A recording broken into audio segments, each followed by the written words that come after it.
Net দুনিয়ায় একদল মানুষ ভাইরাল হওয়ার নেশায় মগ্ন হয়ে পড়েছে। সমাজ, সংসার এসব তো জলাঞ্জলি দিচ্ছেই, তারপরে যা যা আচরণ করছে তা কহতব্য নহে। এমনকি আত্মহত্যা করার জন্যেও লাইভ আয়োজন করছে। আমরা আসলে যাচ্ছি কোথায়? বাংলাদেশের একজন কবি কালের লিখন, তার একটি লেখা আজকে শোনাই।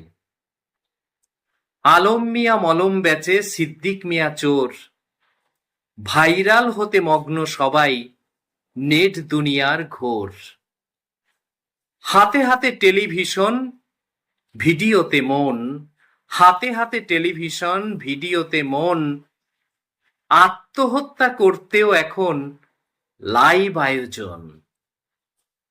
দিনে থাকে ঘোর অন্ধকার, সূর্য ওঠে রাতে। দিনে থাকে ঘোর অন্ধকার, সূর্য ওঠে রাতে। প্রদর্শনের পর্দা এখন সবার হাতে হাতে।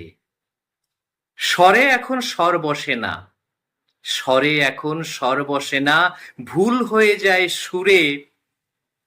রুচির খোঁজে কালের লিখন, জন্ম ভব ঘুরে। রুচির খোঁজে কালের লিখন, জন্ম ভব ঘুরে।